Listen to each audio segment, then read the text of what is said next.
It's now been exactly 2 months to the day, since Google's announcement of January 12th, when, after the nasty hacking attack that happened in mid-December, Google proclaimed that it would cease censoring search results on google.cn, even if that meant decamping from China. I want to take a stab at explaining Google here at their position, what precipitated its announcement, why it took a position that looks to some observers to be so incredibly extreme, and why it hasn't acted yet. The whole saga of Google in China presents us with lots of very interesting material that needs to be unpacked, and in the process of unpacking, I think we can get a sense of the context in which all of this has taken place, about the business climate in which Google and other Western internet companies actually operate in China, about the nature of internet censorship in China. This is something I'll go into in some depth, about the backdrop of extremely rapid growth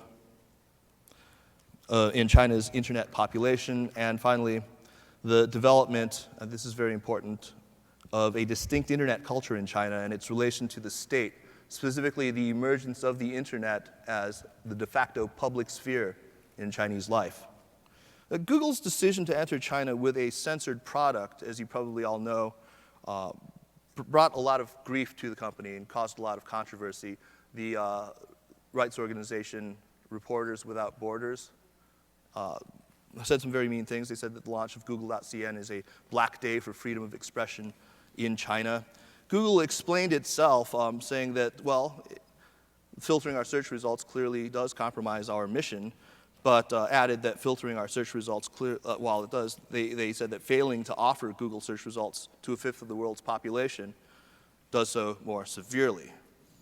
That wasn't enough, of course, to silence critics. In February of that year, the late Congressman Tom Lantos, who perhaps is another ghost haunting Sergey Brin, called Google, as well as Yahoo, Microsoft, and Cisco on the carpet before Congress, and gave them quite a tongue lashing. They were accused basically of being complicit in China's regime of internet censorship. So now on to recent events. Now, quite out of the blue, on the afternoon of January 12th, Google's chief legal officer, David Drummond, dropped a major bomb. He announced on Google's official blog in a post called A New Approach to China that the company had uncovered what he called a highly sophisticated, targeted attack directed against Google that compromised certain Google source code. The attack took place, like I said, in mid-December and seems to have been aimed at among other things, acquiring information from Gmail accounts of outspoken critics of the Chinese government. Apparently, not much was actually gleaned beyond senders' names and subject headings and some email lines, but Drummond also intimated that Google was not alone in being attacked. He said that upwards of 20 companies had been named. It turns out that over 100, according to some cybersecurity experts, 100 companies had been attacked in what came to be called Operation Aurora. I think most people who were reading the blog sort of came to the assumption, I think we were intended to infer that this had something to do with some government agency, although I'm not really ready to speculate as to whether that's true. Then, of course, there was the real showstopper, which was the announcement that Google would henceforth stop censoring search results on google.cn. And that, of course, was the part of the announcement that gained the most attention in the Western media. I want to make it clear that I don't believe, as many cynics were really quick to suggest, that Google's announcement was in some sense a smokescreen of sanctimony meant to mask an ignominious retreat from a market in which they were getting really a terrible drubbing. Google actually, by the most optimistic estimates, had recently up to a 35% market share. Other people put it much lower, but the point is, no other American company, no other American internet company has had close to that. In terms of the revenues, we're talking between generally the best estimates are $300 to $400 million annually in the last couple of years. And while that may be a tiny percentage of this $23.5 billion company's total global revenues, it's absolutely nothing to sneeze at. Now, the challenge now really to Google's business model, I mean, I think that if you really look at it, it's this, that Google has sort of made the promise that you're going to trust us, Google, with your information, and we're going to put it up there on this thing called the cloud in this distributed network of servers. And it's going to be safe there from the prying eyes of governments or from other corporations or unscrupulous marketers. And the fact that it was vulnerable to hacking, of course, is a big challenge to that. And so I think they reacted appropriately in facing that.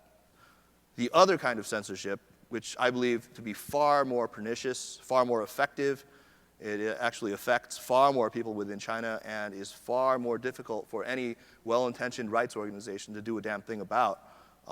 It also receives, for some reason, far less attention in the Western media.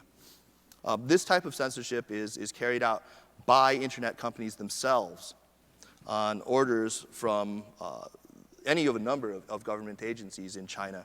Every portal, every blog service, every internet video site, every search engine, every internet forum, every bulletin board system, every social network, every microblog, every dating page, every rating page, you name it, we all have to do this.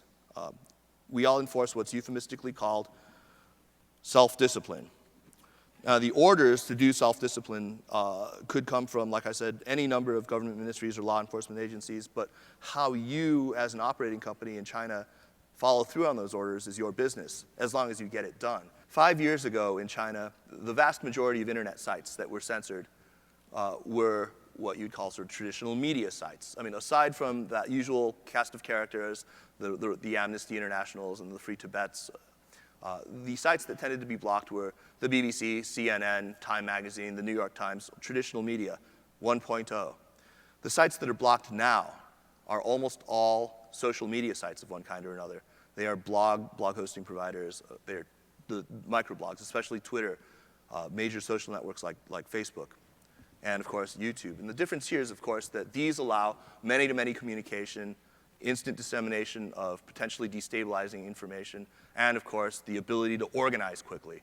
So somebody, at least in there, understands this difference and has changed the way that internet censorship is done.